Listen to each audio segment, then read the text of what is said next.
இந்த வார்த்தை அநேகர் கேட்டிருக்க மாட்டார்கள். இந்த வார்த்தை டிவைன் ஃபிலியேஷன், இன்னொன்று சந்தான தத்தெடுப்பு. இதுதான் அவங்களுக்கு கவலை இல்லை. ஆனால் இதுதாங்க மீட்புக்கு உள்ள மறு வார்த்தை, மீட்பை வர்ணிக்கும் வார்த்தை அப்படி சொல்லலாம். மீட்பை வர்ணிப்பது என்றால் என்ன? டிவைன் ஃபிலியேஷன் பெறுவதுதான் மீட்பு. சந்தான தத்தெடுப்பு, கடவுளால் சந்தான தத்தெடுப்பு எடுக்கப்படுவதுதான் நமக்கு மீட்பு. ரொம்ப சிம்பிள், ஒரே லைன். இதை விட்டுட்டு இவங்க எல்லாம் சொல்லுவாங்க கதை சொல்லிட்டு இருப்பாங்க மீட்புனான்ட்டு. ரொம்ப சிம்பிள். ஆனா அதை பத்தி கவலைப்படலை. அதெல்லாம் நம்பாதவர்கள், இதெல்லாம் கடவுள் கொடுக்க மாட்டான்னு சொல்றவங்க நம்ம போய் பேச முடியுமா? அது மாதிரி இது மாதிரி நபர்களும் உள்ளே நுழைந்து விட்டார்கள் இல்லையா? இந்த ஆயர் எல்லாம் சொன்னேன், ஒரு அதான் சிவகங்கை ஆயர் எல்லாம் சொன்னேன் அல்லவா? அப்ப அந்த சிவகங்கை ஆயரிடம் போய் நாம் சொன்னால் அவர் இருக்கிறார், மேல பதவி எங்கேயோ உயரத்தில் இருக்கிறார். நான் சொல்வது அவர் காது கூட எட்ட வாய்ப்பு இருக்காது. அப்படியே எட்டினாலும் என்னவோ பிறற்றான் ஒருவன் அப்படின்னு நினைச்சிட்டு இதை காதலே போட்டுக்க மாட்டார். டிவைன் ஃபிலியேஷன், சந்தான தத்தெடுப்பு, இதற்காக தான் நாம் வாழ்கிறோம், இதற்காக தான் நீங்களே ஆயராக மாறி இருக்கிறீர்கள், இப்படிலாம் நம்ம சொன்னா எனக்கு தெரியாத உனக்கு தெரிய போகும், நான் தான் இத்தனை ஆண்டு காலம் படித்திருக்கிறேனே அப்படின்னு இது மாதிரி நபர்கள் நினைத்துக் கொள்வார்கள். ஏன்னா அவர்களுக்கு அந்த திருவிழியத்திற்கு எதிராக செயல்படுகிறோம், எப்படி திருவிழியத்திற்கு எதிராக ஒரு உறவு வைக்கும் நபராக நாம் இருக்கிறோம் என்பதில் அவர்களுக்கு எந்த விதமான குற்ற உணர்வும் இல்லாதவர்களாக இருப்பார்கள். ஆனால் நாம் சொல்லும் பொழுது நமக்கு எதிராக வேண்டுமானால் சிந்திப்பார்களே தவிர தங்களையே மாற்றிக்கொள்ள அவர்கள் தயாராக இருக்க மாட்டார்கள். இது போன்ற நபர்கள், அந்த ஆயர் தான் சொல்லல, அந்த ஆயர் கட்டளை போன்று கொடுத்திருக்கிறார். ஆமா, ஆயர் அவர்கள் லேசா சொன்னா கூட நீங்க காலாளட்டு தனியாக சொல்லுவாங்கல்ல, அது போன்று ஆயர் அவர்கள் லேசா சொன்னார். என்னன்னா திருப்பள்ளி முடிஞ்சதை எல்லாம் ஒருத்தர் பார்த்து ஏசுக்க போல் சொல்லிங்கன்னு ஏதோ சொல்லிப்பார் போல இருக்கு ஏதோ இதுல.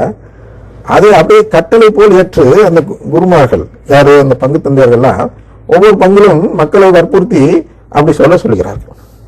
அப்ப இந்த ஆயர் ஏன் சொல்கிறார் என்றால் டிவைன் ஃபிலியேஷன் குறித்து கவலைப்படவில்லை, சந்தான தத்தெடுப்பு குறித்து கவலைப்படவில்லை, பயனற்ற இருளின் செயலாக இருக்கிறது என்று கவலைப்படவில்லை, நற்கண்ணை நம்பாதவர்களாக மாறிவிடுவார்கள் என்று கவலைப்படவில்லை, நற்கண்ணைக்கு மரியாதை கொடுத்தா போதும்னு நினைக்கிறவர், ஆனால் கடவுளின் குடும்பத்தில் நமக்கு உறவு கிடைக்கும் என்று நம்பவில்லை. இப்படி எல்லாம் வெளிப்படுகிறது.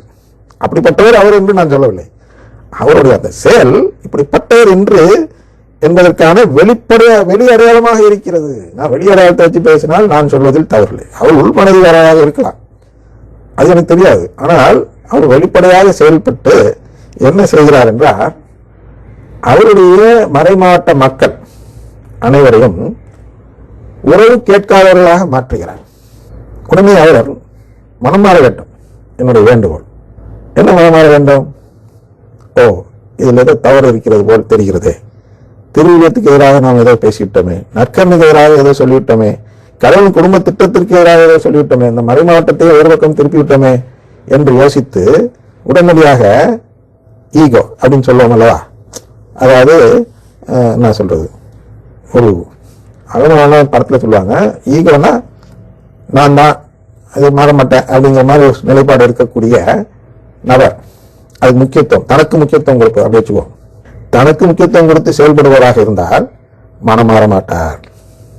கடவுளுக்கு முக்கியத்துவம் கொடுத்து செயல்படுவராக இருந்தால் உடனடியாக அனைத்து பங்கு தந்தைகளையும் அழைத்து, ஏன் நான் ஏதோ ஃப்ளோல சொல்லிட்டேன், நீங்க அது சட்டம் மேல செயல்படக்கூடாது, அதனால யார்ட்டையும் அங்க வேண்டான்னு சொல்லிடு, நாங்க சொல்லல, நீ வேணா விருப்பப்பட்டவங்க செஞ்சீங்க, ஆனா இது திருச்சபையின் கட்டளை அல்ல அப்படிங்கிறத நீங்க அங்க அனௌன்ஸ் பண்ணிருங்க அப்படின்னு சொல்லியாவது அவர் தன்னுடைய அந்த கட்டளையை திருப்பி பெற்றுக்கொள்ள வேண்டும்.